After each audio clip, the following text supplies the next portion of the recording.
I can, as a matter of fact. I had to answer your one of it rang through its voice and one of it rang through its TTY. And I had a TTY. Yeah. Yeah. My mom. So part of my mind in there. So she's. Is there any? And also. We should try to find it sometime in your house. I mean, that data is Long-term care. just data. I went ahead and process this. The person. Yeah. I think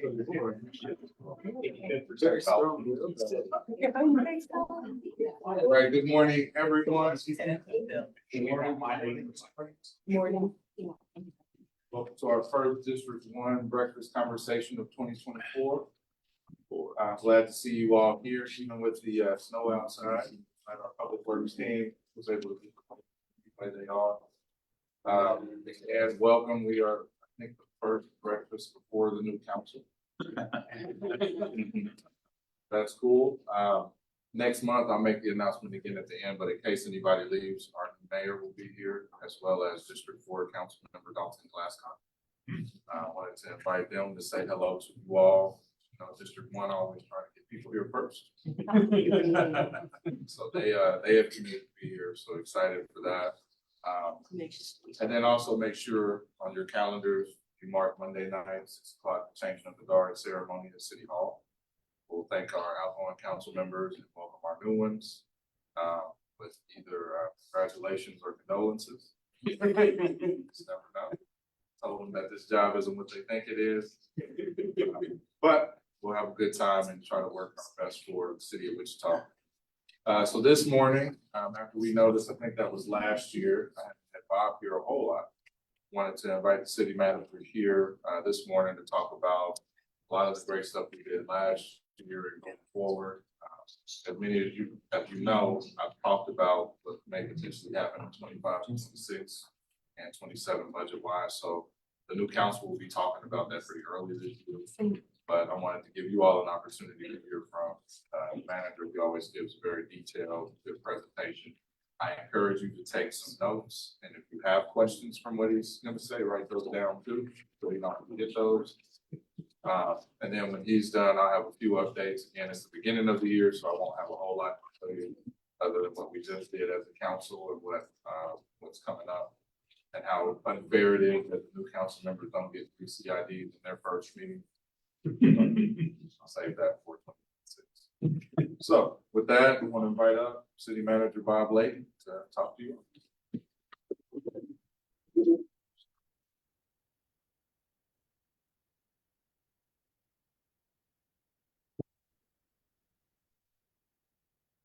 Well, good morning, everybody. Good morning. Hello. Any questions? I'm going to talk a little bit about some initiatives that are underway and then also those that are planned for 24. I get depressed talking about the budget for 25 and 26. I can touch on that, but probably more answer questions that we have about. We'll put for you right now until we get an extra. Let's go ahead and do that. Okay. So let's talk about what we have that we'll be doing and looking at in 2024. And to be honest with you, it's been interesting that there hasn't been as much media coverage on some of what I think are some really important initiatives that the council started last year and that will extend into this year, and actually will have long-term implications for the city going forward. If we go ahead and click to I'm going to organize this in that follows our mission statement in terms of how, what the council has identified and what the communities identified for it. So the first thing that we take to heart is that we want us to keep you safe, right? Keep Wichita safe is one of the things that we do. Really proud of the fact that we were an early adopter of body cameras for our police officers years ago. That was a commitment of at that time Mayor Carl Brewer, and we put body cameras on all of our officers. We're now into the new generation of body cameras, which I think will allow for even greater accountability for our officers. And then we will have some new features to those cameras. They'll automatically click on whenever either taser or sidearm is grabbed by an officer. We are trying out experimenting with cameras in cars, the newest technology.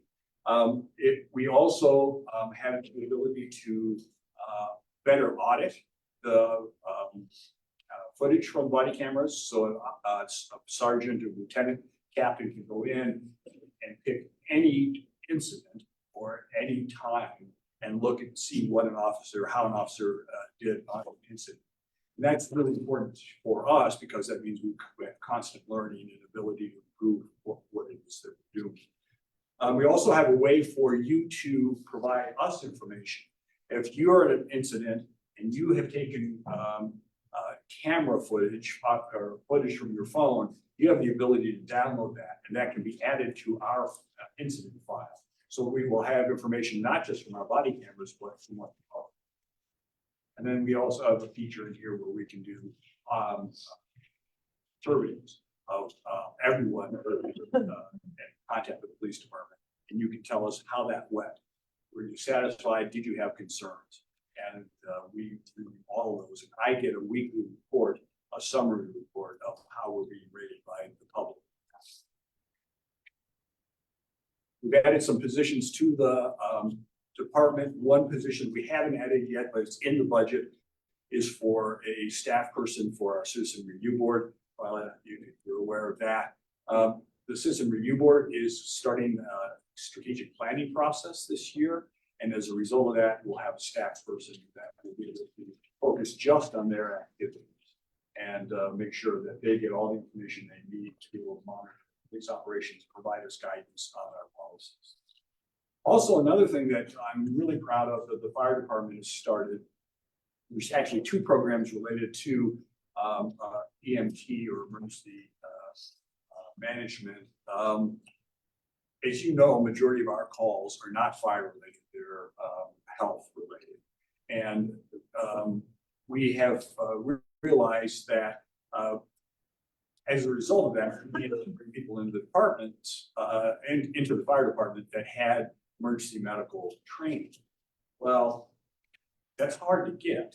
And it was as a result of that, and a lot of people were not coming into the fire department. We were really struggling with recruitment because they didn't have the right background and certifications. So now we're taking people in that are interested in fire, and we will train them in emergency medical skills. And then they'll be fully certified as in order to be able to respond to both medical and fire calls. But that's training we're doing. As a result of that, our numbers, I think, went up 3 or 4-fold in terms of recruitment. So we no longer have a challenge in recruitment for fire departments.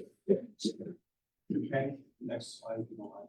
The other part of this that I wanted to talk about is that in recognition of the fact that we were sending a lot of large fire vehicles to emergency medical calls, we are now going to a new system where we are bringing, it's a pilot project, but we're bringing people in that are not going to be working on the fire side at all. And they'll have a smaller vehicle that will respond only to emergency calls. And you have to remember the way this works here in Secretary County, we're first responders. We're the first on the scene, and we administer the first aid. And that now will be done in this pilot project by a group of folks who are highly trained, will be paramedics, and will be able to respond, I think, on a lot quicker basis. And that will allow us also to keep the larger equipment and the firefighters in the station ready for calls. So I think it's going to lead to much better response times on the fire side as well as. It'll also save you a lot of gasoline. It will save us money, gasoline, wear and tear. No doubt. You know, back in the day, I think you could get a pumper truck for about $250,000. Another program that the council wanted us to initiate is what we call the Violence Interrupter Program. We're taking advantage of some federal dollars that we had as a result of COVID to help deal with what we all believe is the common concern about violence in our community. The idea is to intervene, especially with youth, before they get involved in the cycle of violence. And we know that folks who commit violent crime at some point in their life, a majority of those folks had a violent incident perpetrated against them. So they were victims. And so what we want to do is try to get to the victims and those that we think are at risk, and have folks, not city folks, but folks who are in the community that they trust, who have probably been down that same path themselves, who can then intervene and talk about a different path forward. And these programs have been very successful in other cities around the country. We're now just entering into a contract for that. We have over $1 million that's allocated for the next couple of years. Our capital improvement program has a significant amount of money put aside for police and fire. I will just highlight that we have new substations going in. We have the one on the east side substation is nearing completion. We'll start on the west side this year in 2024. And we also are going to be putting in 2 new fire stations, one southeast and one southwest. We're still working on finalizing those locations. Okay. I want to talk a little bit about a new initiative. We have over $1.5 million of dollars. We have over $1.5 million allocated by the federal government to help us stand up real-time crimes. And what we're finding is that we need to be much more proactive in what we do, and where we are reactive, we need to be a lot quicker, with more immediacy. So we want to be able to use data for predictive analytics, as well as in order to solve crimes as quickly as possible. The Real-Time Crime Center takes electronic information and brings it all together in a single source. I've seen one of these centers. They're pretty. Councilmember, have you been to one also? No, that trip got canceled because of the weather. We just didn't want you to see one. But it's really intriguing. You've got camera feeds, some public, some private, can come into the center. You've got obviously access to body camera footage.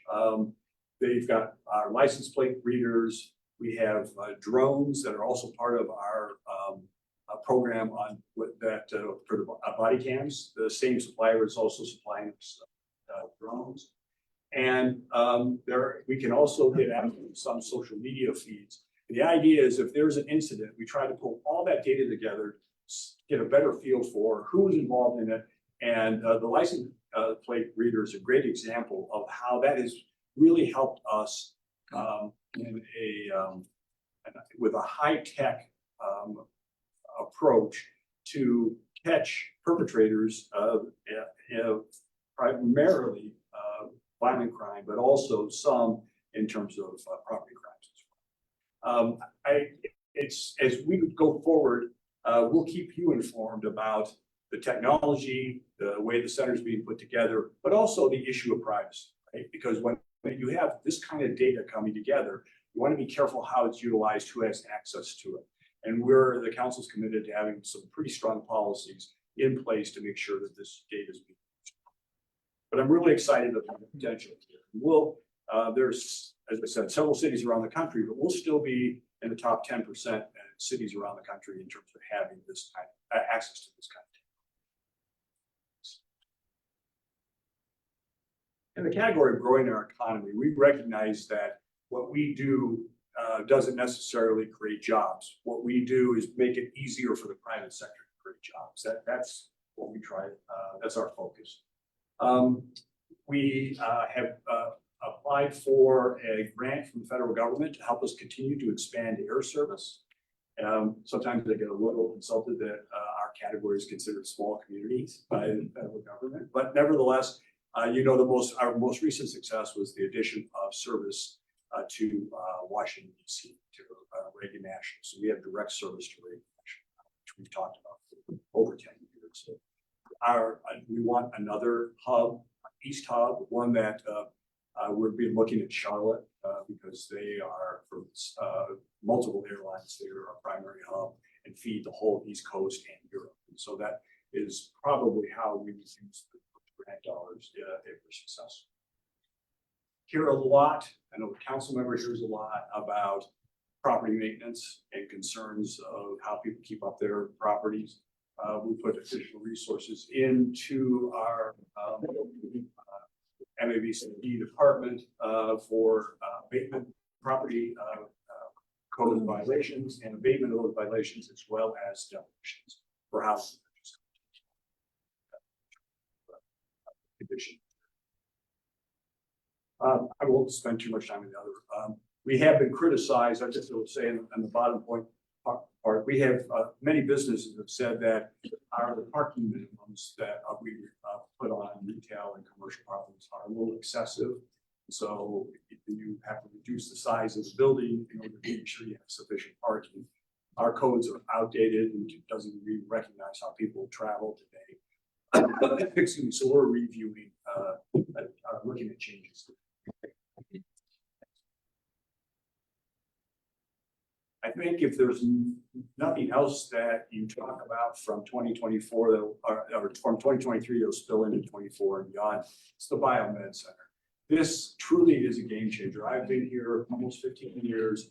During that entire time, we've talked about the need to diversify our economy. We're so reliant on aviation. It's great during the good times. It's terrible during bad times, right? Our recession periods tend to last longer because the aviation companies tend to gear up on a slower basis than other parts of the economy. Biomed, it will change that for us. This is a unique partnership, one that took a long time to come together between Wichita State and KU.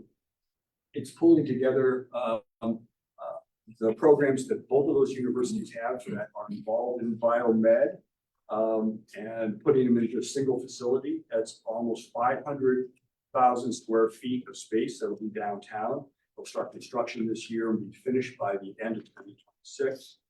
They'll bring together students and faculty from WSU's College of Health Professionals,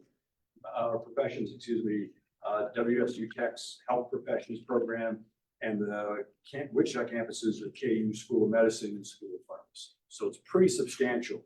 3,000 students all coming downtown, over 200 faculty. But if you look at what centers like this have accomplished in cities like Phoenix, you'll see that this is just the start of it. Over time, there are a lot of medical professionals that want to be by this campus or on a campus like this. And so you're going to see probably numbers that will go well beyond this initial 3,200 in terms of healthcare professionals that will be located in the downtown area, located close to this facility, probably over the next 5 years. It's just amazing the growth once you have the hub.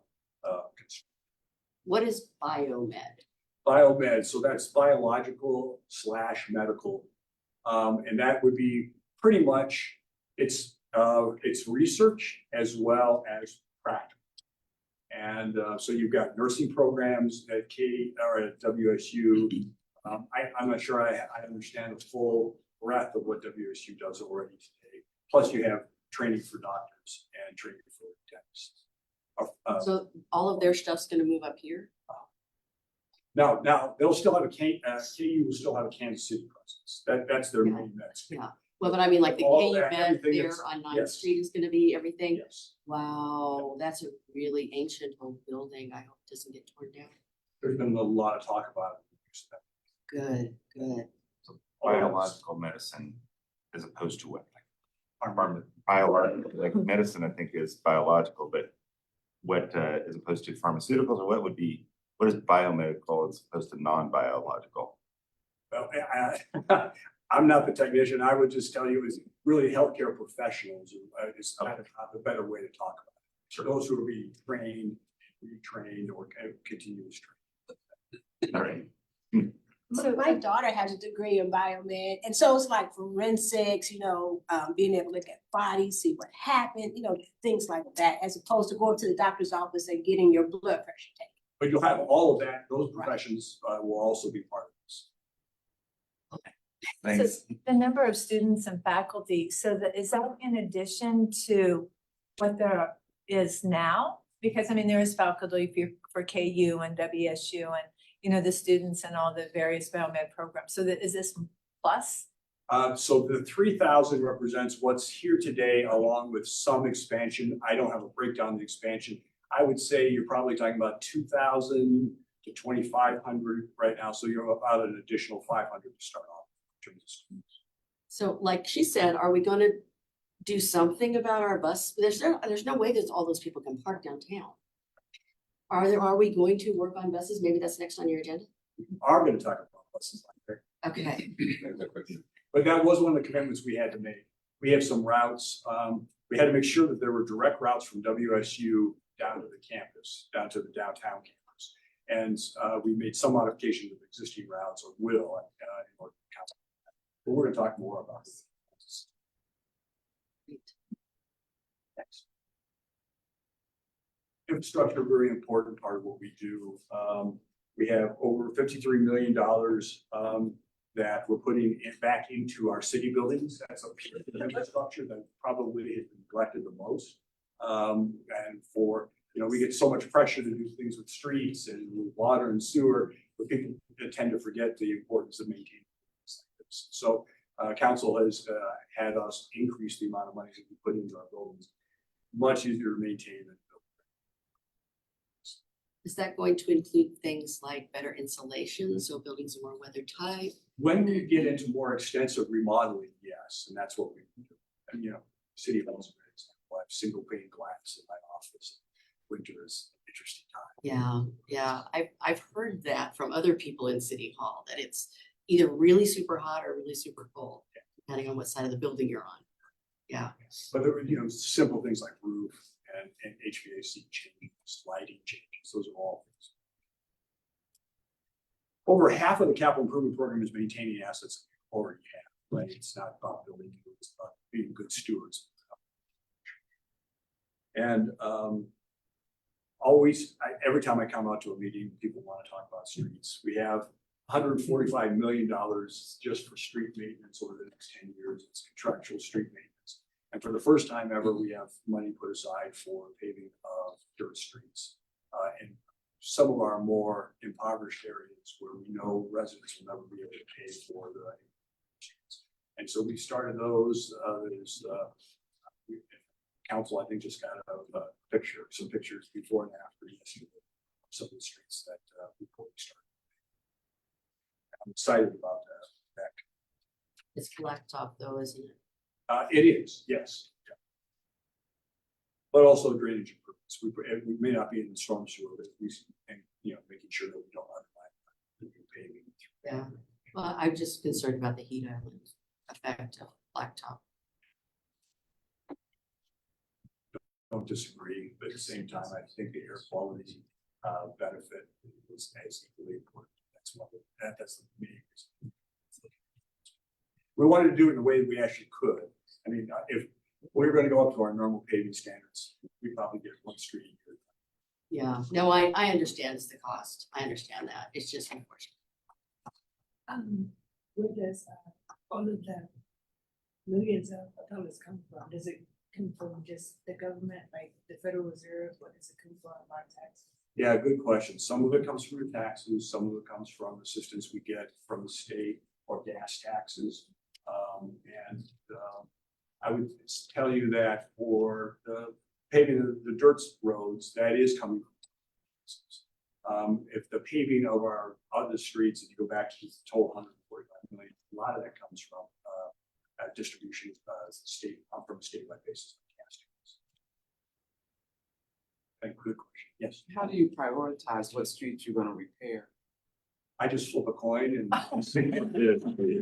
actually, we've got a pretty detailed program. It used to be that worst were first, but then we started to realize that we were, the more we did that, we were neglecting streets that with a little bit tender care, we could extend their lives for 10, 15, 20 years. So we have a mix of some of our we have a street condition index, and we need to have a calculation that says, okay, here's how much useful life there is in the street. And we look at options on how to extend it.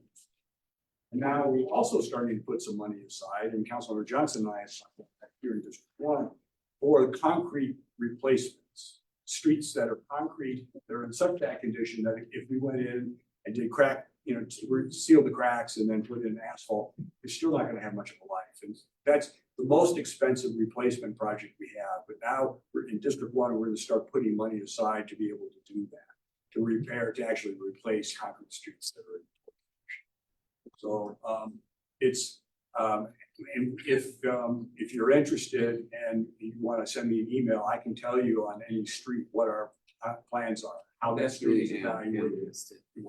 when we think that would be. I don't want to jump ahead of your project, just, Well, then that's not. just in, just in case, you're not, I want to know, because with the community cleanup project, I often travel around through Northeast Wichita, and I look at the home structures, and then I look at the trash, and I know that a lot of the home structures have been, denigrated. These homes have looked like this for over 30 years. And so I know that there's supposed to be programs out there, but I want to know why these families, I look at the Caldwell family that's been there for years off of hydraulic. And their home is deteriorating. No siding, all the outside structure and so I want to know what kind of programs are helping people that are right there in Northeast Wichita. Because to going down 20th Street, and that's one of the things that we like to do is clean up side streets. But it's just so trashy. It's just unbelievable that it looks like that in District 1. We've got, first of all, I'll say that the code, not just in Wichita, but probably nationwide, favors single family over apartment in terms of protecting the rights of the single family homeowner. So it makes it harder for me to go in and say, you've got a siding problem, and here's some other issues with your house that we think you need to address. Because our code says we need to protect renters, but that person who owns a single family home has a right to some more extended rights than the land. So that, from a code standpoint, it's hard for me to just go up there and say, okay. I'm not looking at it from a code standpoint. And that's what I saw, that was the first thing I wanted. Yeah. Second thing is, we recognize that the best way to revitalize our neighborhoods is to make it easier for people to stay in their homes, right? And we know people have financial challenges. That's some of that. So the council put aside $5 million from our dollars, the federal money that we receive, for affordable housing initiatives. And a piece of that is to make it easier for people to upgrade their home, take care of the things you're talking about, siding, roofs, HVAC. And you'll hear more about that in 24, about how we're using that. We've always had money for neighborhoods in low and moderate income areas, but those dollars don't go very far. And they're usually of $10,000, $25,000 amounts, not as much as some of the homes. But I think you'll see a lot more. We want to see some infill, some new construction, but more importantly, we want to stabilize neighborhoods by trying to upgrade existing. And in addition to that, I would like to see almost like a cavalry that is constantly going around making sure that those streets, people are not just loitering or, putting their couches out, their furniture, because if you nip it in the bud, when they know that you're coming to keep it clean, they tend to think that there's surveillance on that area. Yeah, a couple of slides ago, before this is when I talked about additional money we're putting in for abatement of those kinds of situations. I hear that in at least 4 of our council. I have a quick question for the young lady. What area of 20th Street are you speaking of? Kansas to hydraulic? Yeah. Yeah, and I've sent Tasha photographs in the past. They'll come clean it up. 2 weeks later, there's more dumping. Right. He's talked about a trail camera that can be put there, but nothing has happened so far. We're doing more on those. We have a pilot project going two different locations. And I think if that comes out okay, we'll actually provide more technology for that. What's the time frame? Well, actually, I think we're supposed to know the results of the pilot project pretty quickly. right? Yeah. I thought January. If I'm a kid, Okay, here. What's that? The data doesn't support a change. Yeah, that's what I've got to see the final. You said Yeah, it that's doesn't, coming too. Yeah. what did you say? I didn't hear you. The data we got from the pilot project didn't look terribly promising right now. The cameras are making a difference. Yeah, Really? yeah. Because you're not But I- able to tell who's dumping or able to get any information on who's dumping? I need to see the I took report. pictures. I'm not too, I just know the They overview went of it, black. the data didn't support that the cameras. We'll share it with council. That'll white people coming and dumping on in it. terms of, we want to do something, if we're gonna spend money, we'll make sure it's gonna work, right? So. Something has to happen, because when you live in that area and you have to see them constantly when you're coming and going. And Yeah. you see trash one week and then there's more trash the Right. next week. Right. You know, someone knows that that is a spot where they can do that and get away with it. Yeah, And it's not fair to us. that and live it's in been that like area. that for years, so it's Yes. like, at what point do you correct a problem? Cause if I'm a student or a child getting on a bus stop over Right. there, you've already damaged my mindset about school and about life. Now, you know what I'm gonna say, Bob. We need to do some bulky waste pickup on a regular basis, at least once or twice a year, so all that stuff can be picked up by the trash hauler.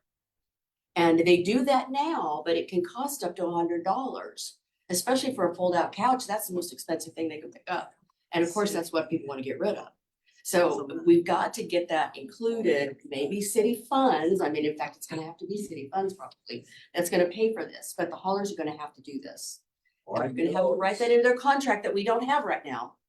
But we're gonna have to do, we're gonna have to make a change. I know the Sustainability Integration Board brings something to me this year.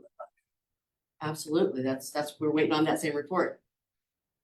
So I was just gonna add on, so the city does actually have a wonderful program for HVAC and those things to help on your home.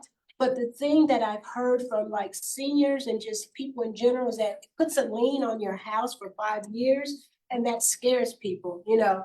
And so we just think about how can we hold people accountable that you don't get your house fixed and sell it, but at the same time, that lien is troublesome to some people. Yeah, I appreciate hearing that.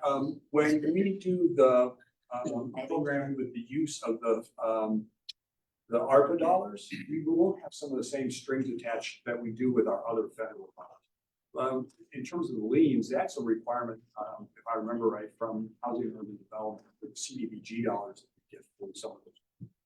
So maybe we can just articulate it in a way that makes people feel more comfortable. We're not trying to take your home, we just want to help you. And that fear is just there. And council's been good about waiving outstanding liens when a property changes hands. For instance, someone passes away and their children take over the home. They'll sell the home, they won't have enough to satisfy the full lien, they still want some proceeds, and the council's reduced that obligation. But you're right, that's good, we need to let people know that, especially that leaders keep them. I am an example of someone who just went through, I had been waiting on the city's program for over 3 years and nothing happened. So I ended up going and getting a loan. And before I could get the loan, I had to pay off all the cities, the liens that I had over years, which totaled almost to 20,000. So it was almost more than the loan. And so I couldn't get a lot done as a result of the loans and the liens. Not as much as you would. But I paid off the city, so I'm not in your debt anymore. That's what I get about. So a couple of questions, but on the topic that we're just talking about, so on this lien, is there a burn down on it? So that each year, you know, the lien is lowered, like 20%, so. Don't know. No, I think it's No. just a It's not. 5-year, I think it's a 5-year commitment. Yeah, and then it And then it disappears. disappears. Yeah. But a burn down Yeah, I don't think Might there is. be something to interesting. consider on that. And then I'm just curious on this $35 million to pave dirt streets. How many miles do you get out of 35 million? I don't roughly. remember offhand. I can get back to you. Oh, yeah, that's okay. I was just curious. I didn't know. I mean, $35 million sounds like a lot of money, but I know I just assume paving streets is really expensive. So I didn't Additional know. paving is, this is a thinner layer asphalt, so it'll cause us to go further. Oh, good. I think the rule of thumb, which was a while back, it was $1 million a mile. And my guess is with rising costs, it's probably more of it. For some reason, I thought maybe $1 million a mile. Thank you. Next. As long as we're talking about infrastructure, let's talk about the largest public works project we've ever had. That's the building of the water plant. So important for this area. It helps in terms of our attempt to be drought resistant, right? We now believe that we can still provide you water under dust bowl conditions. We're going to be able to provide you safe drinking water up to the following the most, the existing standards and anticipating what the new standards will be by, environmental protection agency over upcoming years. It's a $500 million project. And I'm so proud of the fact that our council has worked hard in order for us to be able to get federal loans, low interest loans to be able to get some of this work done. Again, EPA has been a great partner with us in that regard. And, hear about council. This is one of the projects that was directly considered council officials over a number of years.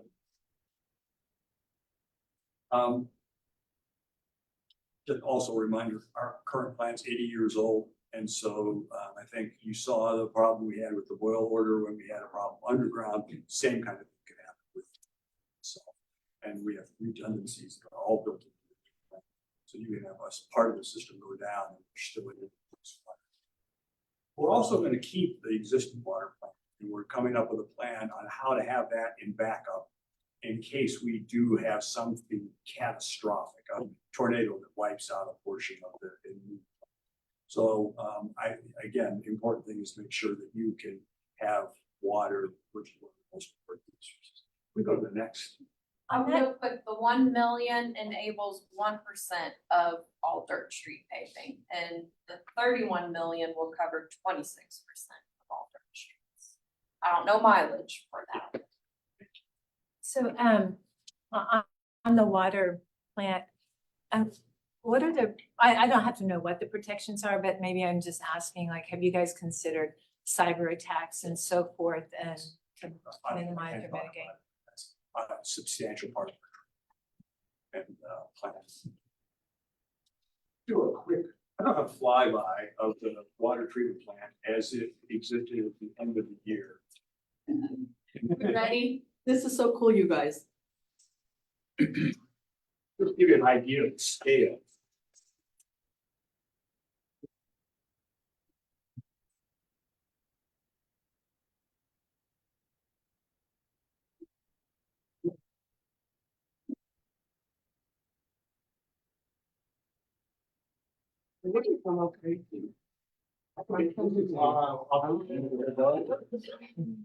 Right across. But that's doable hard for government. And then it's pretty.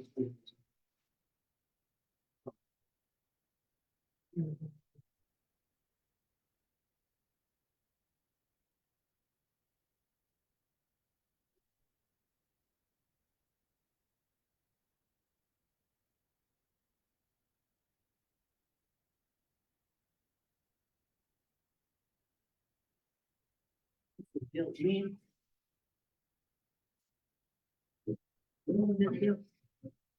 What is built? It's under construction. Oh.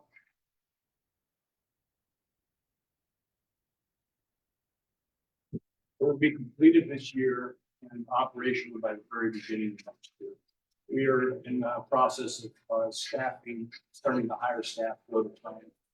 We have a pretty significant break-in period. We have all this brand new technology. It's just phenomenal. With a site. Even this doesn't fully be able to, so when you start walking the site, you realize how much it's.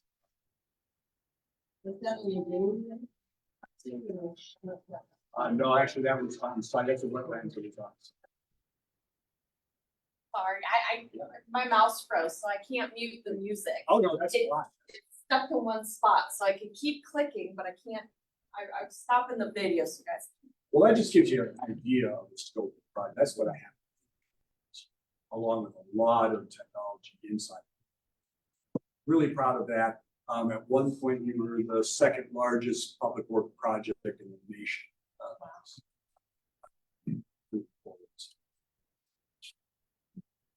Let's talk a little bit about another part of our infrastructure, and it's also important service, and that's transit. We've talked a lot about transit and how it is probably inadequate for so many people in the community that doesn't meet their needs, either to go to work or shopping, doctor's trips, whatever. And we have started, we started last year, end of last year, and will be heavily involved in transit plan development this year. We have a group coming in from out of town that does this professionally. There will be all kinds of opportunities for public input. We'll have open houses. We're asking people on the buses, what their needs are. We'll have an online survey. We'll do as much as we possibly can to hear from all of you about the kind of transit system that you want. This is a hard community in that we don't have just one center or central employment center, right? It's not like we have all these businesses downtown and people have to get down there, and you have these rush hours. But we have multiple employment. We have aviation centers at 2 different locations at Eisenhower as well as out by not by Javaris and by Spirit. And as a result of that, it's hard to be able to get people from their home to one of those 3 centers or some other places. So we're going to be creative. We're going to have to look at maybe not necessarily a traditional fixed route system, but how do you do some things that are more on call that also feed into a traditional system with spines, right? But that's why we brought the consultants in. Let's see what the best practices are. Let's see what the demand is and how we can best structure this. You've already started this study? We've started, yes, but it's in the early stage. And how much money is gonna go toward doing the, realignment of access? Because there is a What the final system's gonna look like, so I don't know what the final budget will be. it's probably gonna be millions of dollars. In all likelihood, what we would be talking about is some other supplemental funding. I mean, I don't wanna elected me to anything, right?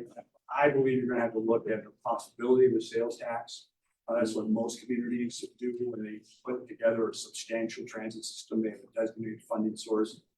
Either a half penny or a penny that's still sold to transit. But the community's got to determine whether that's.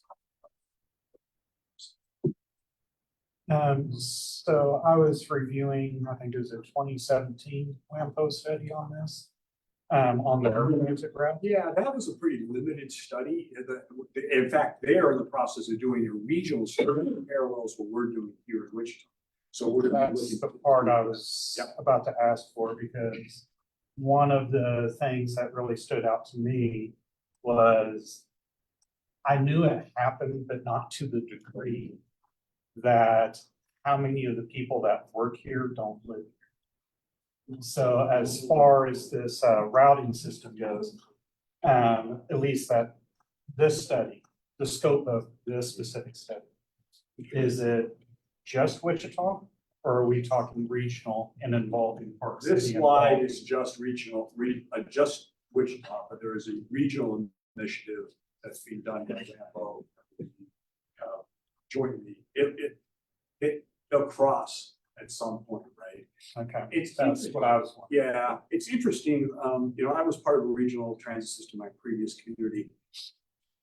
If you don't have it in place, people talk about the demand for the service, but they're not willing to pay for it. And so that's been our difficulty when we've been approached by other communities. They'll say, Derby will say, hey, we need direct service from Derby to downtown. We say, great, and here's what the cost is.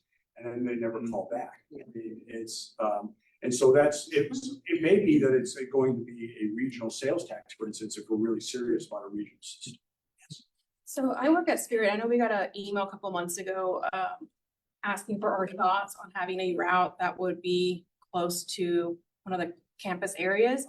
So I'm really curious to see what the outcome of that, what people with that drive, just, you know, to that different locations within Spirit, but what about the cost or where you wait for the buses? Like, where does that land? Because a lot of them don't have, you're literally sitting in the grass, and I've heard this numerous times, but 100% that to me is a big difference maker as far as people wanting to ride the buses while they're waiting. Great point, and that's part of the study as well. It is, okay, good. And one system that we'll look at is a parking lot system, right? Yeah. And so if you do that parking ride, then you have to have some substantial plus shelter presence. And in fact, some cities have gone so far as if you have a large parking ride, they'll actually create what turns out to be a kiosk or a small concession area. So somebody's there with coffee, in the old days, newspapers, things like that. The hours of operation has always been a problem Yes. here. So what is the probability that the hours will be expanded through this study? Well, we'll see what the public says, right, and what our employers say. I'm really glad the council member stepped out for a second, because he's been hammering me for years on the need for second shift. Yeah. service, right? And so that will be a focus of this study. Okay, I don't want to take all of your morning. You could take all of our money. Granted. Another thing is for us to provide conditions for living well, for you and, you know, to have a high quality of life. We heard from residents that we need to expand the hours of some of our branch libraries. We're doing that at Angelo and Walters. We have been able to ramp up and extend hours in swimming pools and our summer camp programs. And then we're making improvements to some of the museums that we currently own and operate. That includes City Arts, the Mid-American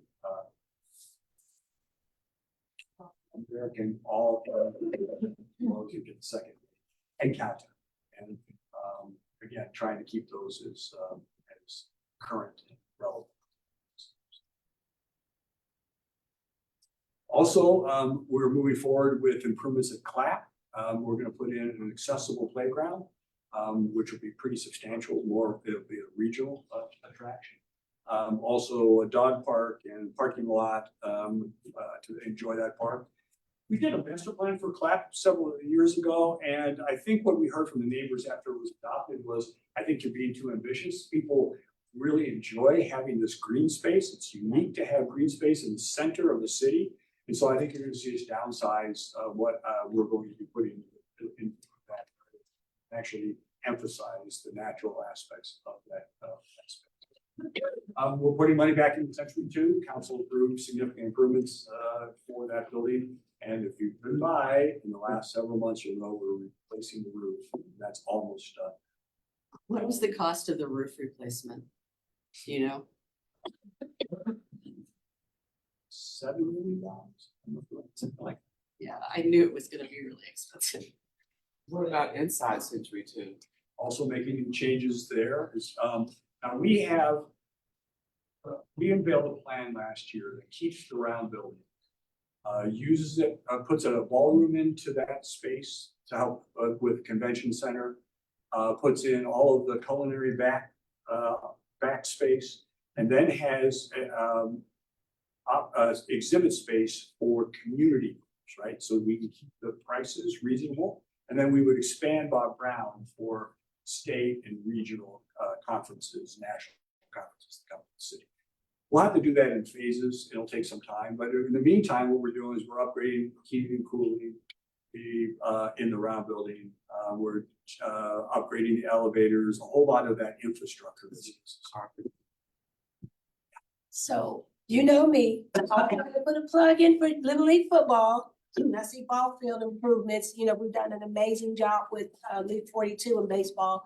Pickleball is on the rise, and we got new complexes coming.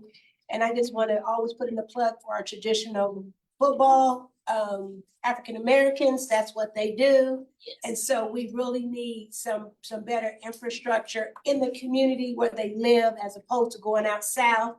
That's a 20-minute ride up and back, and so always want to put a plug in for infrastructure in the communities where the kids live, working. So is that specifically Grove Park? It could be Grove Park, it could be Barry Sanders, but Grove Park is an amazing space. Grove, just where the kids, that 20-minute ride out south is horrendous. Yeah. If a kid misses a ride, they can't get there. There are not people to bring in time clocks. This past summer, they were not even charged, so the referees was using their watches to keep time. It was just, it could be better. That's not lost on your council member, and we talked about that on a regular basis. Yeah. And then the last thing I want to highlight on this section was our upgrading of our 4 branch libraries. Actually, we'll announce those projects this year, and then we'll get them accomplished over the next year. And then one of the projects I think we're all really proud of was the art installation and the improvements to Chester I. Lewis. Really fitting recognition of the work that was done by Mr. Lewis, not just here in our community, but in this country. And you're all familiar with his legacy. And this is, I think, just a beautiful urban park space. It's downtown, yes. And it's right by the DO school. And they oriented their building so that one of their main entrances comes through the park. It's a great space and the students use it, and when we have good weather, it's really interesting to see. Other thing I want to talk about is homelessness. This is something that we hear more and more from the community about. And I believe if we do this right, we will be a leading city in this country in terms of addressing the core issues involved in homelessness and helping people that need. The council has put aside about $5 million in federal ARPA dollars and adding that to about another $5 million in federal money that we receive to do what's called the multi-agency center. And that is a single source of intake for anyone that's homeless that wants to get shelter or needs services. It will have the ability, we'll have caseworkers who can take someone when they come in the door and help them walk them through the process.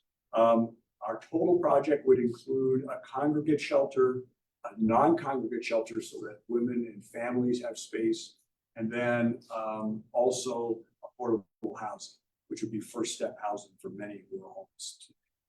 Really comprehensive, a lot of discussion in this community about not just our resources, but other resources, whether it's county, the state, or private sector. And as I said, when it's done, I think we're going to have a comprehensive approach to dealing with all of the issues that contribute towards homelessness. So this center will have representation from most of the agencies that touch the homeless. So they'll be prepared to deal with drug addiction concerns, mental health concerns, as well as job placement, job training, everything that's necessary. And then just learning life skills that are necessary to be able to live in a space, especially even on the streets. I'm not too familiar with the strategies on this, but if you have one center and you've got somebody who's facing homeless across town, it seems less accessible. How do you help be more accessible if you centralize? Most of the services that are provided by nonprofits and others today are downtown, are centralized. So I'm going to tell you that when we're done with this project, we're evaluating sites right now. In all likelihood, we'll have a presence. This center will be downtown. That's where a majority of our population is. Now, our homeless outreach team and our police department will transport people that are in other parts of the city to get them shelter. Now we would get them not just shelter, but services. So that would continue. It's not, believe it or not, it's a somewhat mobile population.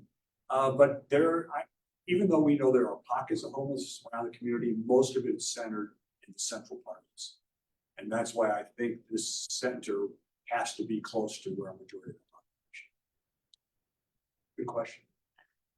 This is probably not going to happen quickly enough for when the temporary facility right now loses their lease, what's gonna happen to people when that happens? Right, so I'm not talking about this a lot publicly, but I trust you. Council authorized us to get an option on the Riverside, the old Riverside Hospital. Oh, And that is part of what I think to be the solution. And if we're successful and we do close on that property, that would be probably the location for the emergency shelter for the first 2 years, the next 2 years. After that, I think Humankind and other providers are going to be able to have a shelter on their campus that will be the permanent home. That's the plan. So we would not be in that business the whole time. But under the concept that we're thinking about right now, we would go into Riverside, and then after the emergency shelter closes down, we would then convert that into the affordable housing component. So you would have affordable housing units in that entire complex. And actually, we would build on the parking lots to get to a total of 170 units target. I just keep hearing from people that they are very unhappy with that being there, of course, and that there's some trouble being caused. So getting that out is a. We made a commitment. I made the commitment, council member did. It was a 1-year deal, an emergency that we had to get addressed. That's not to be a permanent home. We're moving on. In fact, we're soliciting proposals this year. She was next. Okay. I'm appreciative of what is taking place to help the homeless issue in Wichita. But I want to make sure that we're coordinating with the prison facilities who are contributing to our homeless problem. Because they're now releasing people, onto the streets without any resources. Couldn't agree more. And this is what's ironic. 15 years ago, the state of Kansas was considered to be one of the models for how to deal with ex-offenders as they were coming out of prison. There was a plan in place for the offender when they were released, and they were provided the resources necessary. That doesn't exist to any great degree right now. And many people, when they're released and coming to Wichita, they're listing one of the shelters, the homeless shelters, as their home. Right? It's on their forms. We need, as a community, and just as importantly with the state, we need to do a better job for reentry program. And we don't talk enough about. We don't. But and we make them become homeless, right? Yeah. Because of the lack of a reentry program. Yes. I think what a lot of people were doing were using like the open door address just so they could get resources like food stamps, etc. Okay, you said that there's a year's option on this building on 21st Street or a lease or something? Yeah, we have an option and an agreed upon purchase price for the Riverside facility. Not 21st Street. 21st Street, we own that building, the city does, and we're gonna solicit proposals for the use of that building. But are you on target to terminate that as a shelter on the 31st? So when you move to Riverside, are you gonna give the residents there an advance notice? And We've already started talking about it, so, yeah. And there's no pushback? Not substantial. I mean, nobody wants it in their backyard, but if you are familiar with that site, it's not right, smack dab. Yes. That does seem like a good location. And the city will have better aim at controlling True. the problems over there by That Riverside. was another question. How do you maintain safety? Because I hear a lot of people don't want to go to the shelter because they say it's unsafe. You see people at 13th and the bypass, what do you call it? Panhandling. Well, why won't you go to the shelter? It's 20 degrees out here. Well, it's not safe. So will there be security there? Yes, and we increased the city paid for increased security for the emergency shelter this year too. Up on 21st Street? Well, is it private security or Wichita Police Department? Well, we have a greater Wichita police presence there than we had before. And then, I've actually gone there after hours, just because I've heard people saying, don't stop at Grove because somebody will get you. But I've been intentionally just going there after 1 o'clock in the morning, just to see what the area looks like. What is it like? I'm not out. I haven't really seen a lot of people out. Okay. So it does look like it's pretty safe at, late at night, because that's the most time when people are committing crime, breaking into cars. So I wanted to look and see, and I stopped at Grove just to see, you know, I'm just risky like that. But I mean, I want to be well informed about the situation, other than just people complaining.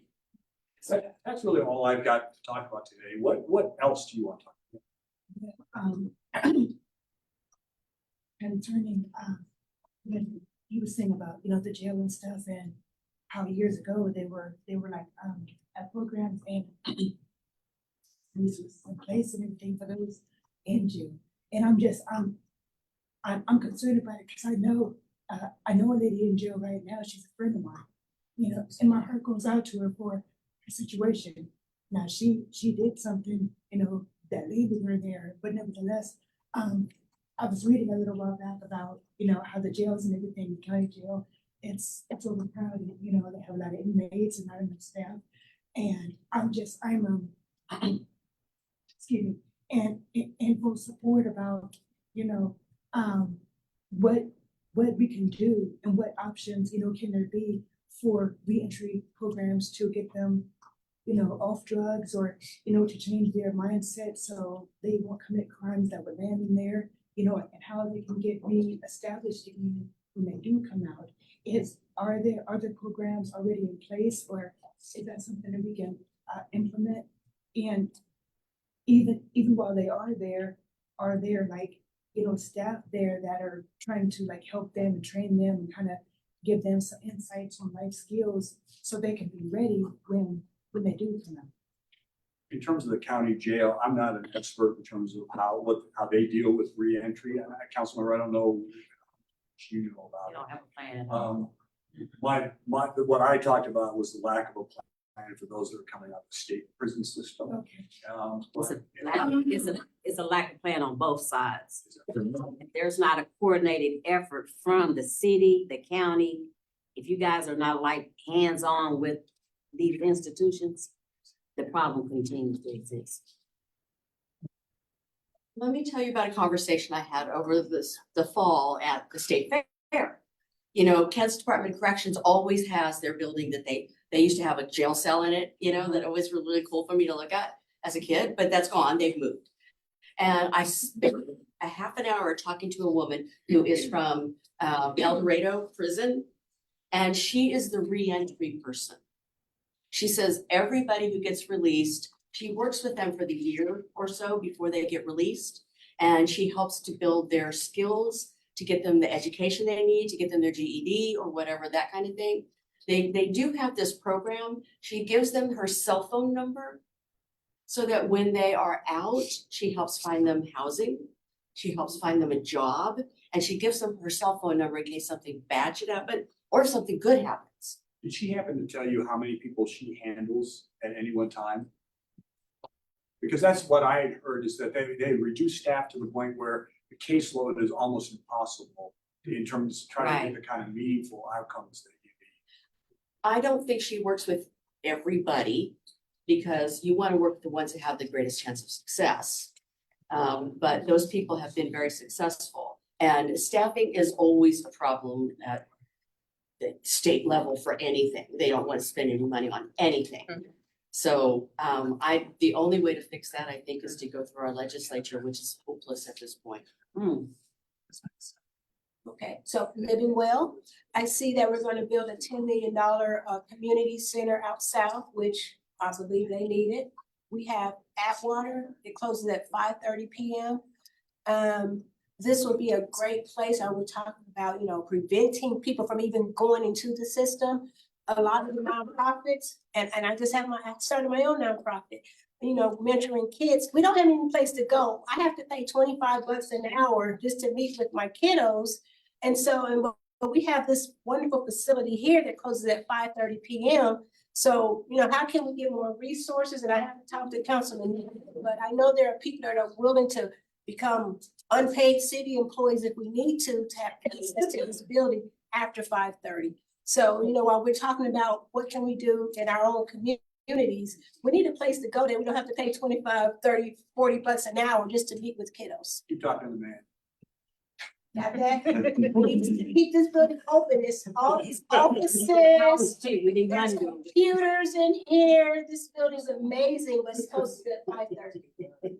Neighborhood meetings could meet here and we wouldn't have $25 to pay per hour. We'd have zero. Neighborhood associations. Right, yeah. There are two that meet here already. Yeah, but everybody's not retired like I am, so they work, thank God. So they wouldn't need to meet after 5:30.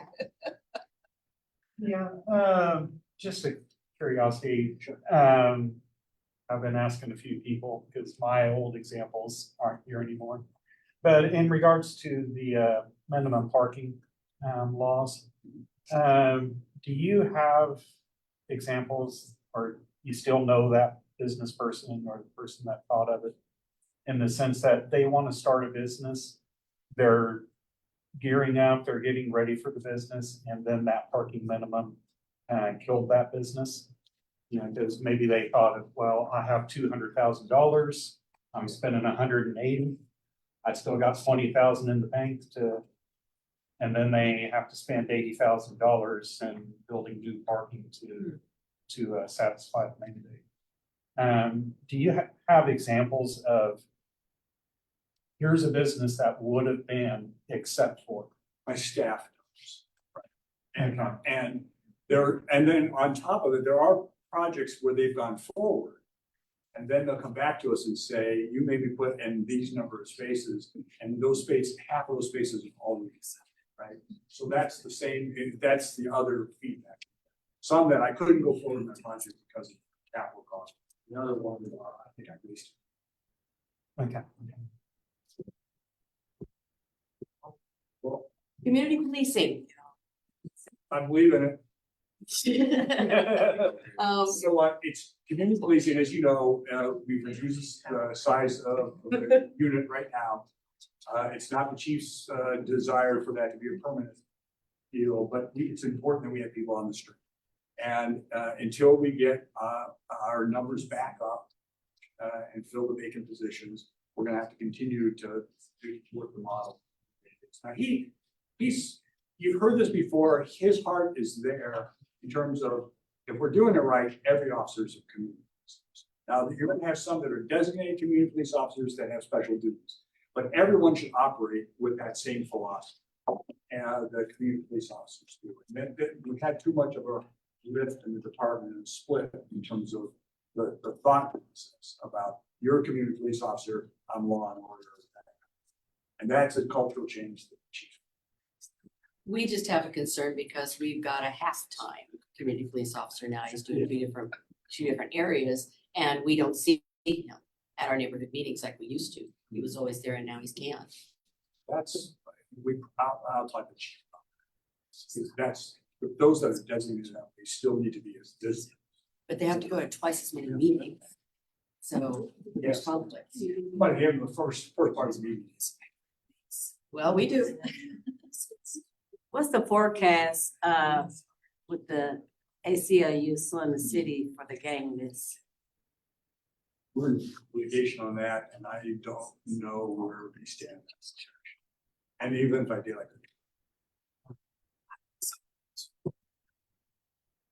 Wrong that they do. First of all, I'm a big fan of yours. I hope you know that. When I first started getting involved in the city level, I wasn't, but then the more I see you and what you accomplish and everything, I'm a big fan.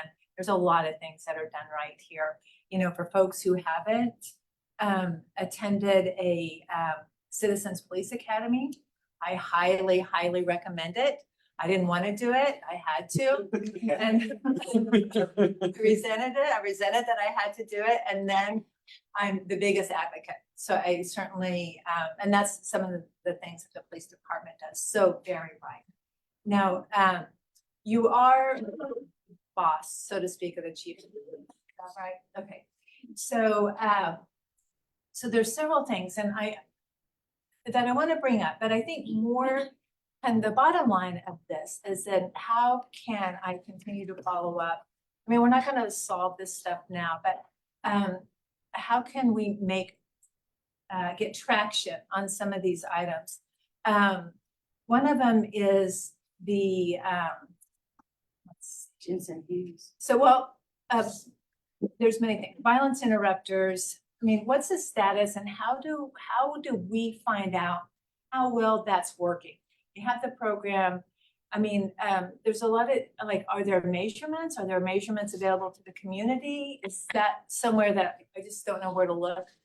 Well, the program is just starting up. Oh, okay, okay. So, but once we start, the agency starts working, WSU is part of that.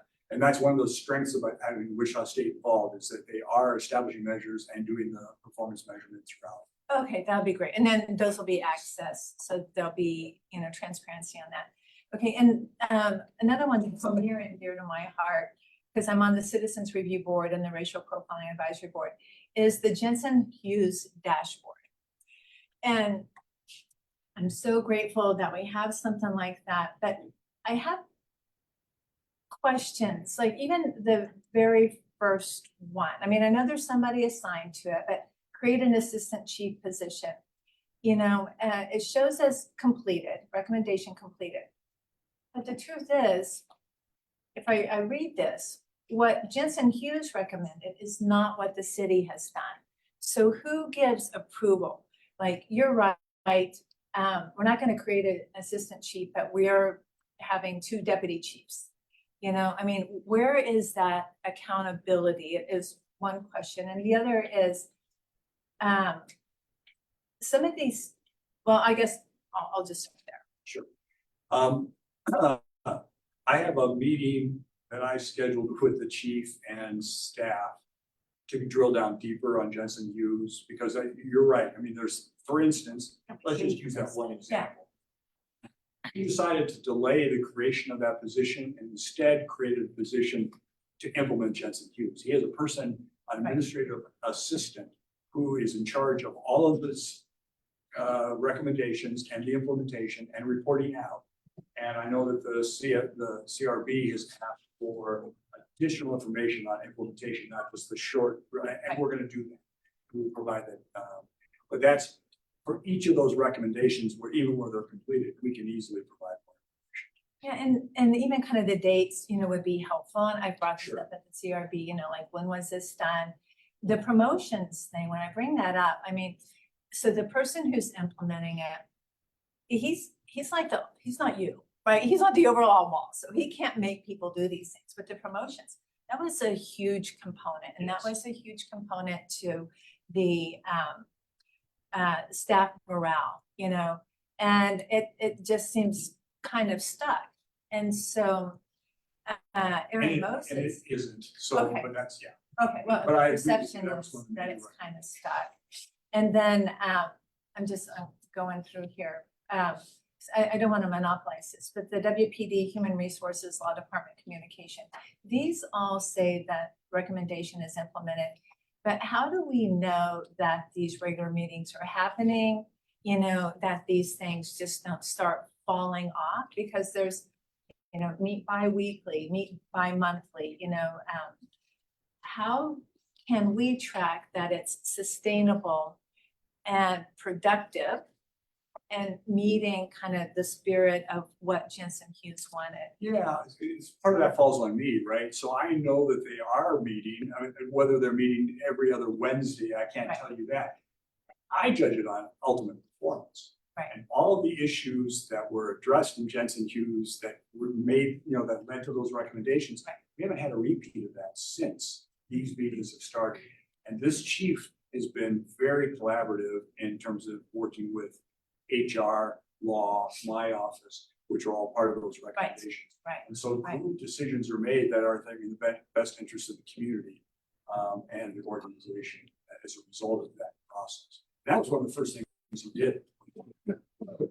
So when you talk about performance, then in my view as a businesswoman, it's measurements, right? And so I think, and here again, it could be because I just don't know where to look, but measurements, how do we what measurements do you have for the chief, you know, and is there transparency for that? What measurements does the chief have for his department, and what measurement is that outside of crime? Because there were so many things uncovered in Jensen, so really important. I mean, So yeah. I have now taken his whole meeting. This will be my last comment. You This- work it. Our organization has over 1,000 performance measures, Sure. which is probably too many to be meaningful, especially in terms of you trying, for instance, to get a good idea about what we do. Right. Watch the workshop that we had with the city council in January. We've been contracting with a group out of Kansas City to help us narrow and become more focused on our major performance measures and to really determine how they fit into accountability with the public and our business accounts. And so that, we're gonna be on an ongoing dialogue with council on that in 2024. And that's a major initiative. That and the use of data and decision are two important internal functions. Are those meetings open to the public? Oh, okay, and January's hasn't happened? No, January is in the month. Okay, so I'm gonna change, I have other topics here related to police department that I know we're out of time. Expanding Medicaid. I know it's a state thing. And I know, at least I've heard, the sheriff say it would be so helpful for these mental health issues and so forth. And that they have to do. So is it city, how can you influence the legislature to maybe actually make this happen? Because it was a big deal at the recent legislative forum earlier this week. So what can the city do? I think it's a beautiful morning, don't you? Yeah. I am not involved in that discussion. The council member, we, not the 9th, 16th, the city council will consider the legislative agenda for this upcoming year. And Medicaid expansion will be one of the items they talk about. As you can imagine, there are two very strong sides to that debate. And council will determine what our position is. And if they are in favor of it, and it's added to the agenda, it will be, we will lobby for it during the legislative session. Terrific. What a great transition to the council. Thank you, everybody.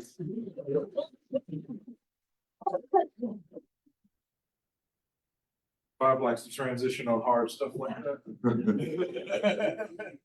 Well, actually, I'll start there and jump deeper. So Medicaid expansion, whether it's on our agenda or not, there are two people that you need to talk to. Those are the two people that say yes or no.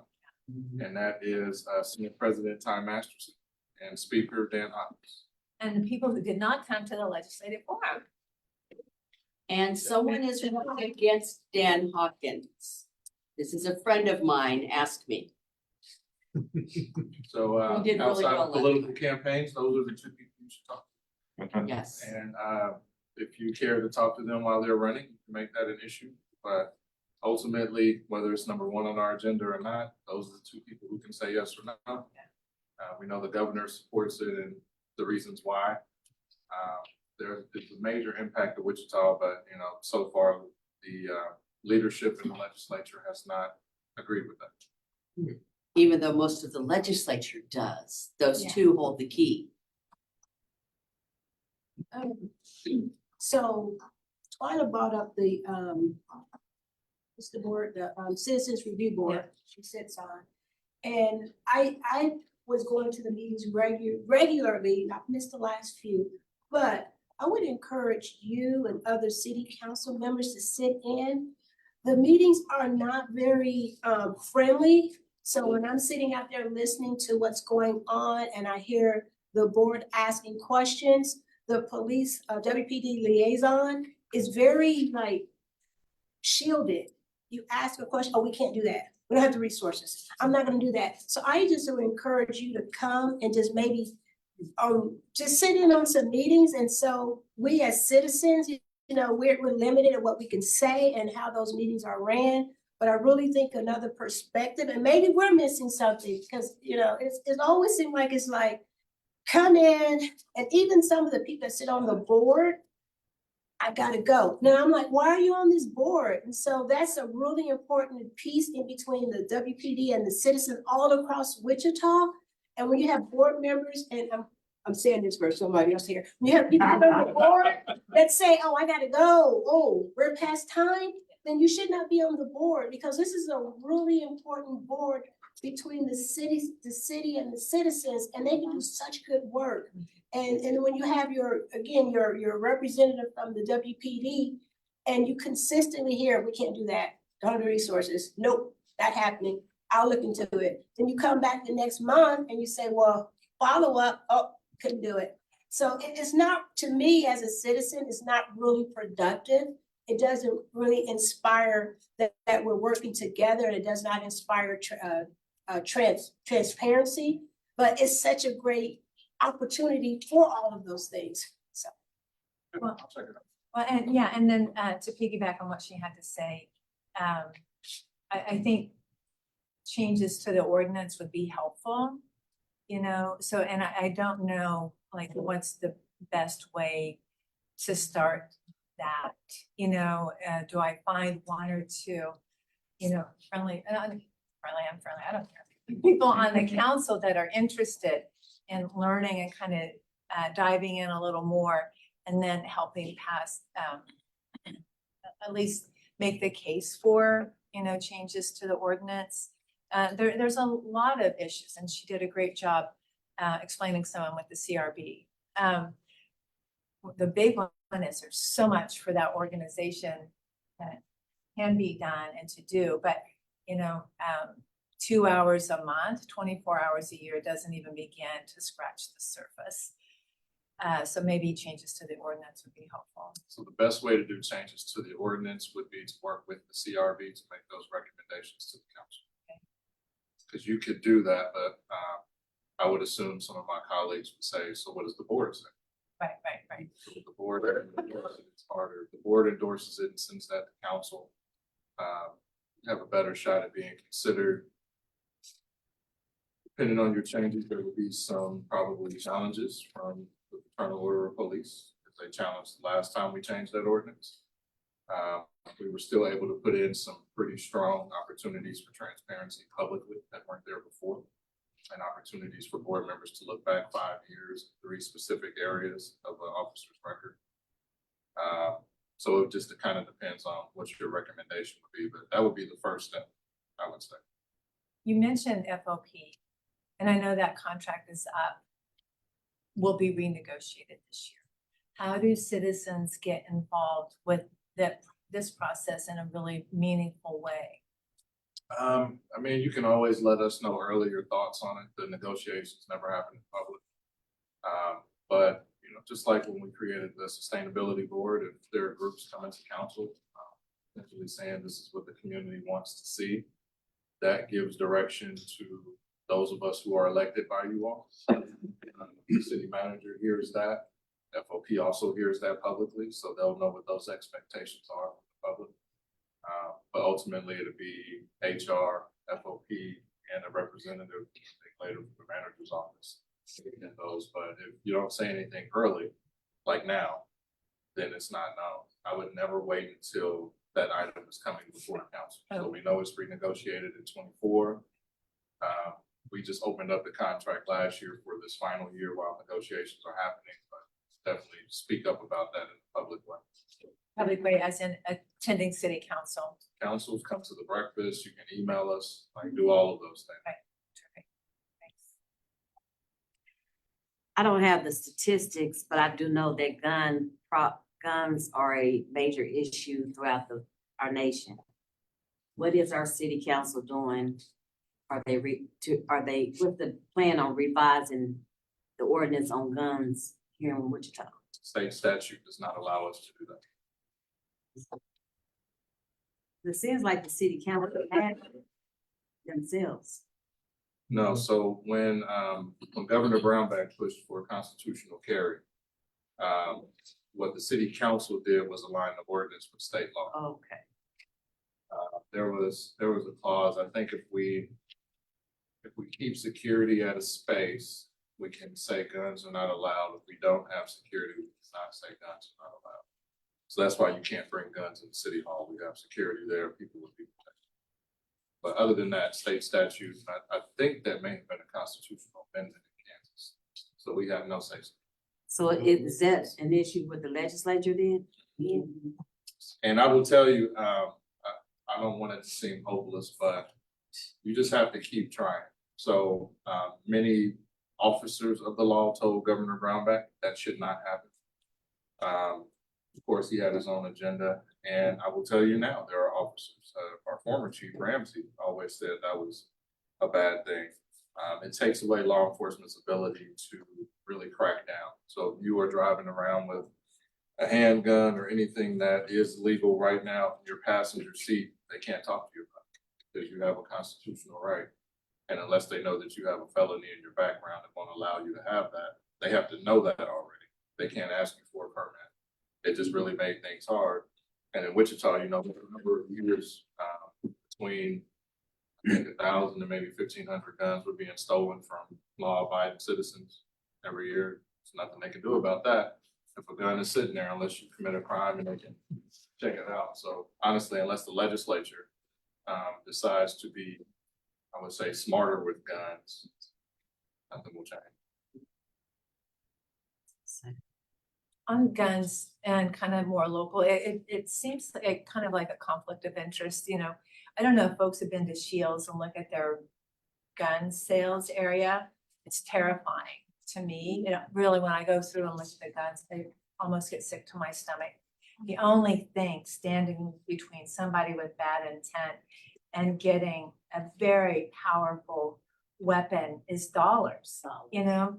And then when Shields was having their grand opening, and I think more than once, you know, WPD is there, you know, so it's almost like they're targeting folks, you know, that really kind of like the gun aspect and gun culture of policing. And so it just felt like a real conflict. Just nothing really for you to say, just an observation. But nationwide, the #1 gun seller is Walmart. Not surprised. We have bigger issues with gun shows. Yeah. Here. And I've had a few people I never named kind of tell me that they have young folks, 15, 16, go in, and as long as you have money, have a gun, no background checks or anything like that. So we really have to work to close those. Yeah, I don't Them know. putting billboards right in Northeast Wichita, Freedom of speech. and that I'm saying. So I did that backwards. Normally I do that after I give updates, but since I don't have many updates, I figured I would rattle those off really quick. Again, Monday night, 6 o'clock, changing of the guard. Everybody is welcome. Snow's not too bad, but again, changing of the guard Monday night. There will be some good snacks afterwards. I'm going to encourage the new members not to make the mistake I did because I stayed by the bench and everyone else went in there where the food was at and I stayed there by the bench for whatever reason. By the time I got in there, the food was gone. Encourage them to go in there really quickly. So if you see me ushering them in there, that's why. Just go talk to them in there so they can get snacks. Their first meeting is Tuesday morning. And I've talked to the new mayor about, hey, you're the boss now. So you start the meeting, you say all the important words. So first meetings are always fun for electeds. So that's happening. Council policy wise, we just did 3 major things. We talked about the Plainview Center, really excited about that. Vice Mayor Hoheisel's work to make that happen. Plainview deserves all it can get. But also we passed the retaliatory eviction ordinance, the first reading, second reading is Tuesday. So that goes through uncontested, then people will actually have a step to take on a municipal level to try to receive some form of justice. I'm hopeful that just the knowledge of that being out there kind of slows that down. But we've seen too many horror stories. So that's happened. Been working with Bob and our other assistant city manager, Troy, to look at Troy Anderson, to look at next steps as well. We had a workshop. We talked about this. We talked about adding things like black mold to the code. So talked about doing that hopefully in the first quarter of this year. So you might see that come up a few more times, and then we will have made some real progress, at least on that part, living conditions. Council also passed, the campaign finance ordinance, so that now won't allow LLCs to contribute to candidates. Candidates have to go talk to people. We didn't touch PACs because there was an argument on, freedom of speech, allowing people to contribute to PACs and PACs to candidates. Ultimately, a PAC can only give you $500. Now they can run whatever ads they want to on their own, but they can only give a candidate $500. So we're still gonna get an AFP people elected. So that's not that anyway. That's more of a Supreme Court decision that allows them to jump into elections. We hadn't seen a lot of that influence until recently, but what we did won't stop that. Unless the Supreme Court overturns Citizens United, puts more regulations on campaign spending, that can still happen. But that did pass. We really hoped to do that some months ago, but it just happened. And so for the 25 cycle, for anyone running for city council and beyond, unless that changes at some point, you can only talk to individuals can give you money. And I've always liked that anyway. The rules are the rules, you play by the rules, but the more people you can talk to, I think the better job you may have at governing. So you're not just going in with your ideas and a bunch of money. You have to talk to people, see what their hopes and aspirations are, what the challenges are. So that did happen. I think that was most of January 2nd. Then going forward, our council meetings again, Tuesday mornings, 9 a.m. The fourth Tuesday is when we do our workshops. Those are at 9:30.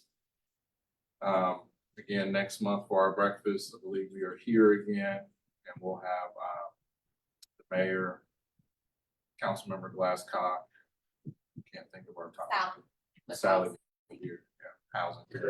So all the questions about housing today, you'll hear from the expert who can answer all of those and kind of where we are, our challenges with HUD, and some of those delays, why the houses that are boarded up have not moved yet. Most of that is HUD, but Sally will be able to talk about that. Sally's amazing anyway, and all the programs that she has, the efforts that she's doing in our city. So I think that'd be a really good workshop or breakfast to come to and hear from her. And we're back to donuts again, I see. No more Tasha. For now. Okay. I may have something. Bring fruit. I complained about fruit.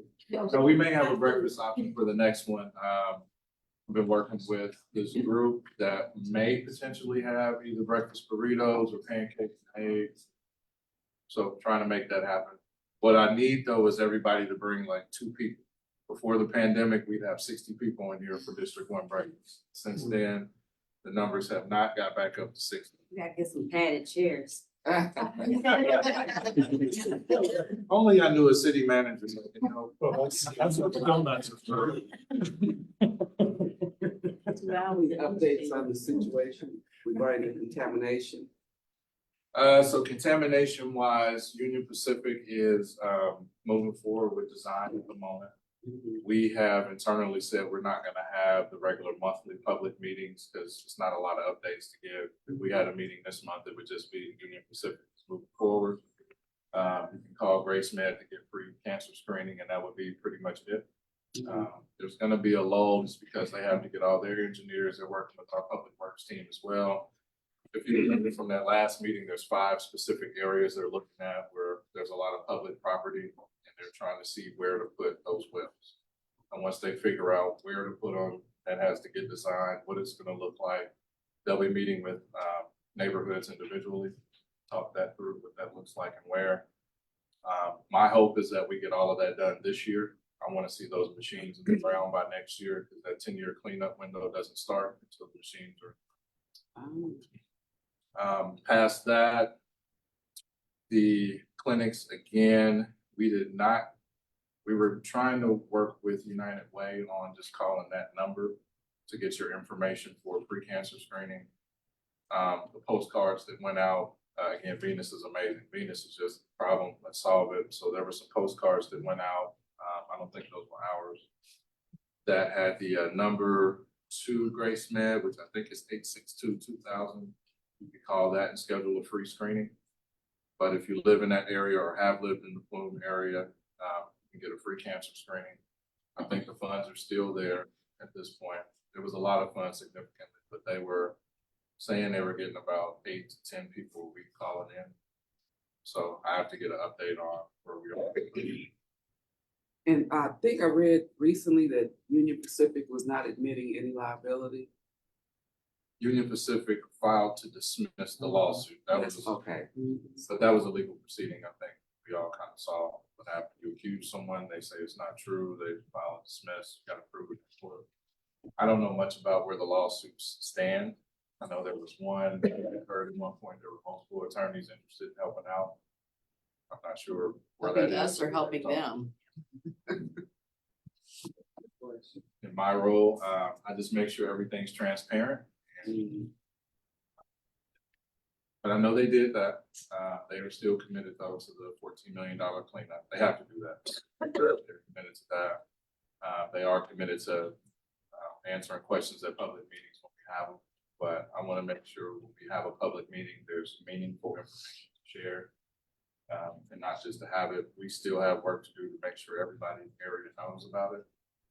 Every time I door knock, I find at least one person who never heard. And they're surprised when I tell them. So we just got to do a better job. When I say we, us in government, all levels of making sure, but also as neighbors, we got to tell our neighbors what's going on. It's probably the biggest update there. Is this your last year? No. Oh, 2025. okay. So how often do you door knock? In that neighborhood or in general? Probably this neighborhood. This neighborhood around Alexander, we actually were door knocking, bless you. And we were doing that twice a month for quite some time. 2 different years when it was warm out, we were knocking twice a month. It's just hard. Our goal was to get a neighborhood association established.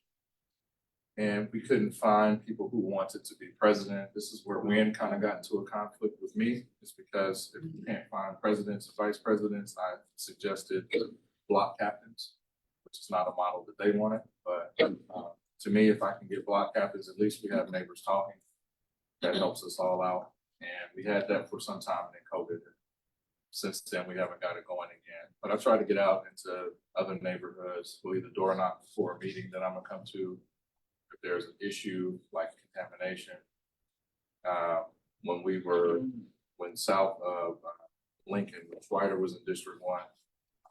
Intentional time down there. When I was campaigning, they always said the council member never cared about the south part of the district. So I was down there probably twice a month.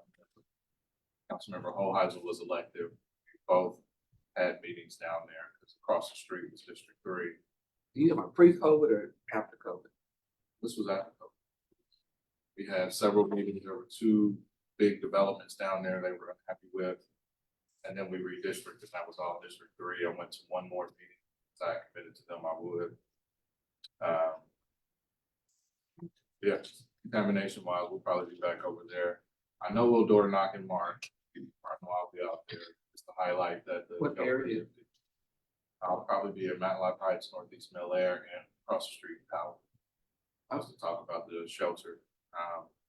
With that shelter there, I'm also outdoor to businesses. I've been out there twice. Next week, I'll be out there again. I'm just going to the senior center and other businesses to see how they're doing, what challenges they want. Other than that, trying to plan out my neighborhood door knocking for this year. I'll be out there. I kind of have like a solution for the problems that we're having with illegal dumping and, you know, just the trashiness of communities.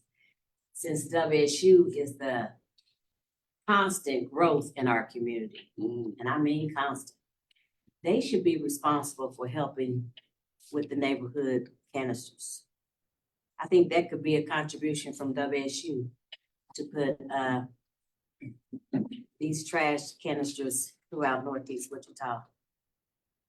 Yeah, I don't mind having that discussion with them. So what the sustainability board has, right now, Hoheisel, early last year, maybe the year before, they talked about a system in which on everyone's trash bill, you might look at paying actually 10 cents a year cents in the bill.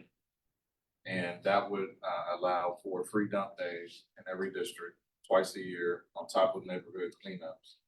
And then we began to talk about whether or not the neighborhood cleanup would work in conjunction on one of those days or not. That was when I think that conversation shifted to the board, but that's one of the things we've been talking about, is some of the barriers to folks is having access to go out to the dump. But the other challenge, and where trail cams are, we all ask for trail cams, that's why it's a long way, but sometimes those are effective to catch the person at the right time. I can't go into the secrets of how those get installed. It's actually pretty cool how it gets installed sometimes, but it's not what you think it is. But the one on 12th in Minneapolis actually stopped all the illegal dumping, but there was multiple things going on. So at the time, we weren't down as many officers.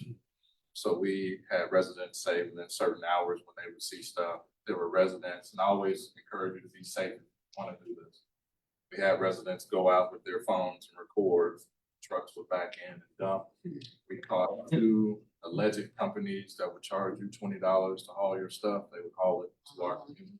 Wow. Once they got confronted and they couldn't figure it out, they kept getting caught, it stopped. And then I was also able to work with Public Works to close off those streets, because there was a street that winds around. I think that's Kansas on the other side. And nothing was back there. Nobody was watching. Those streets have been blocked off. So that dumping stopped there. Some of the other challenges in some spaces, that's not just neighborhood, but business. So like Kenmar, we couldn't get the owners of that space to install cameras. They just put up signs. But Ms. Bostic, a few other people over there would send me pictures, video. And I sent you the picture of it was 2 white guys hauling in all this trash into the. there was a few different pieces. That stopped for a while, then it started back. I saw some over there last week or the week before. Not like it had been, but a lot of it is folks understanding that we know who they are. But I always will tell you again, if you want to go out there, be safe, be at a safe distance, giving law enforcement an opportunity to see video of an individual dumping something, and if you can get their tag, shows that they did it. Sometimes that works in court, sometimes it doesn't. But all of that stuff, when they know that the community is watching and engaging, it slows down. Mentioning that topic with the trail cams. If it hasn't already been mentioned, one of the things that's the topic of the Bike Ped Advisory Board is counting, in a new way, counting traffic on some of those off-street trails. So that might be one way of double dipping, in the sense of we can't get the funding, or do we really need to be watching trail dumping there? Well, if you're counting for traffic on the trail and you just happen to accidentally, serving 2 purposes at once, that might be a way to utilize resources multiple ways. Yeah, no, definitely try that out. Another thing is slumlords. I don't know who owns the house over here on the corner. Can't remember who owns it, but they evicted somebody and just threw all their stuff up on the street. Yeah. And it was interesting because I was standing there watching it happen. So I walked over and like, what are you doing? And we're gonna haul this off. I walked in and told an inspector, and they just kind of walked down, made them get that. Yeah, that'd be interesting. I was sending pictures to Tasha. Who do I send that information to now? Still you can send it to Send it to me. Julie. We'll send it to me or to What's your email? BJ Johnson. Make sure there's 2 J's. If it's 1 J, it goes to Officer Brent Johnson, who forwarded it to me when he can. BJ Johnson at what? Wichita.gov. Okay, it's on its way. Other than that, any other questions? So how do we work with you to maybe get this building to open up later in the evening? I don't know if Dr. Polite has reached out, but there's a lot of people that are interested in using this building after 5:30. Honestly, this is probably the easiest building to use, just talk to the CSR. So Natasha was here, there were several organizations, HopeNet was one of them, they had classes here that started at 5:30. We just have to make sure there's a staff person that can open and close the building. Right, and that was the problem, the staff person. I mean, that's always gonna be the problem on that. So my thing was that how do we as citizens, we volunteer, like we can be non-paid city employees or whatever, so that we can have the building open without having that extra expense to the city. Or the city can just hire somebody in the evenings. That would be the easiest route, Monday through Fridays, 5 to 8 p.m. You said you're willing to pay 25 an hour? I don't want to. I don't have to pay to mentor young people. So that's the challenge, staff wise, and they all have their own schedule. And this building is managed by both housing and parks. So normally it's between Angela or the CSR to figure out the staffing levels. Who's the CSR? I don't have them right now. Oh, that's it, Tasha, yeah. So what gets tricky there is I know Tasha was great at accommodating programming requests, but then it turns into her having 12-hour days, 60 hours. So that's why I'm introducing volunteers. We'd be so happy to the offer our challenge- The services. challenge with the volunteer comes back to liability. If all of you are in here and nobody's city staff wise, then something happens. Right. So I know like when you volunteer, like with with the school board, we have to do the background check, we get fingerprinted, we do all that good stuff.